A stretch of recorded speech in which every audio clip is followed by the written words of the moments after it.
CPIML మార్క్లైన్ పార్టీని మన రాష్ట్రంలో గారి నాయకత్వంలో ఉన్నటువంటి మార్క్లైన్ పార్టీని అభివృద్ధి వచ్చినాము.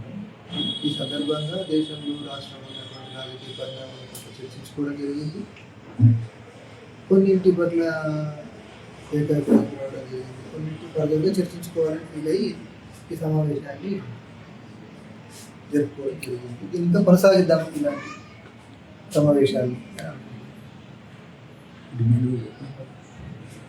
అంటే ఇప్పుడు మెయిన్గా దేశంలో అయితే నేను ఫాసిజం ఉంది కదా, బ్రాహ్మణ ఫాసిజం, ఆ సమస్య గురించి మనం అందరం అన్ని అంటే ఎంఎల్ పార్టీలు, లెఫ్ట్ పార్టీలు ప్రధాన శక్తులుగా ఉండి ఇతర ప్రతిపక్ష పార్టీలను కూడా కలుపుకొని మనం ఒక విశాలమైనటువంటి ఉమ్మడి ఐక్య సంఘటన ఏర్పాటు చేసుకోవాల్సిన అవసరమే ఉంది అనేది, దాని ఏర్పాటు కోసం మనం చర్చించుకోవడం అవసరమని ఫీల్ అవుతున్నాం. దీని పట్ల ఈ మీటింగ్లో రంగారావు గారు అందరూ కూడా సానుకూలంగా స్పందించినందుకు మా తరఫున అభినందనలు.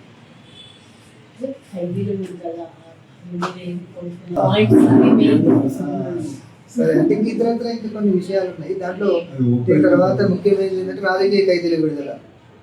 అంటే దాంట్లో లెఫ్ట్ ఫోర్సెస్ కేవలం మావోయిస్టులే కాకుండా రాష్ట్రంలో దేశంలో చాలా మంది వేలాది సంఖ్యలో ఉన్నారు.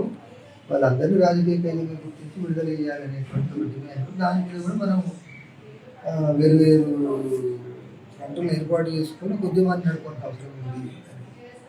ఇంక ఇతర కొన్ని విషయాలు ఉన్నాయి.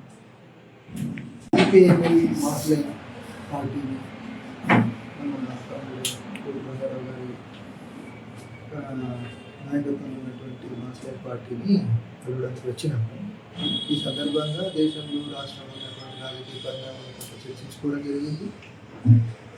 కొన్నింటి పట్ల ఏకాభిప్రాయం రావడం జరిగింది. కొన్నింటి పర్గంగా చర్చించుకోవాలని ఫీల్ అయ్యి ఈ సమావేశాన్ని జరుపుకోవడం జరిగింది. ఇంకా కొనసాగిద్దాం ఇలాంటి సమావేశాలు.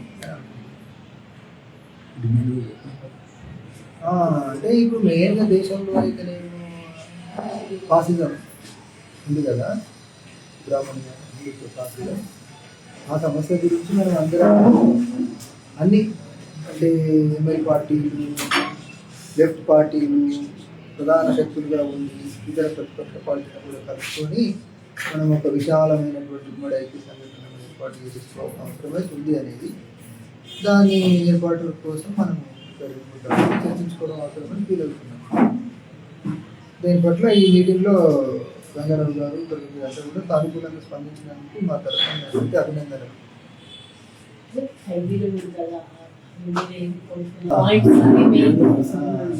సరే, అంటే ఇతరత్ర ఇంకా కొన్ని విషయాలు ఉన్నాయి. దాంట్లో తర్వాత ముఖ్యమైనది ఏంటంటే రాజకీయ ఖైదీల విడుదల. అంటే దాంట్లో లెఫ్ట్ ఫోర్సెస్ కేవలం మావోయిస్టులే కాకుండా రాష్ట్రంలో దేశంలో చాలా మంది వేలాది సంఖ్యలో ఉన్నారు. వాళ్ళందరినీ రాజకీయ ఖైదీగా గుర్తించి విడుదల చేయాలనేటువంటి డిమాండ్. దాని మీద కూడా మనం వేరు ఫ్రంట్లను ఏర్పాటు చేసుకొని ఉద్యమాన్ని నడుపుకోవాల్సిన అవసరం ఉంది. ఇంక ఇతర కొన్ని విషయాలు ఉన్నాయి.